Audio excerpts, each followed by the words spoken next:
अस्सलाम वालेकुम काश्तकार भाइयों, आज की वीडियो में हम बात करेंगे आलू के नुकसानदेह कीड़े और उनके इंसदाद के बारे में।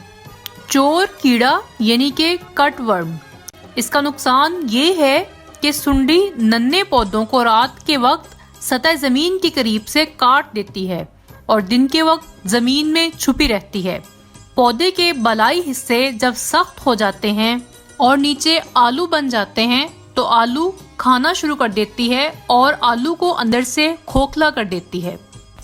इंसदाद, कटे हुए पौधों के करीब जमीन में छुपी हुई सुंडियों को तलाश करके तल्फ कर दें। परवाने तल्फ करने के लिए रोशनी के फंदे लगाएं। कीमियाई इंसदाद में मेथरीन 0.2% बाहिसाब 5 से 3 किलो, इसके अलावा 5 से 10 किलो राख में मिलाकर फी एकड़ सुबह सवेरे ओस पड़ी हो तो धोड़ा कर दें।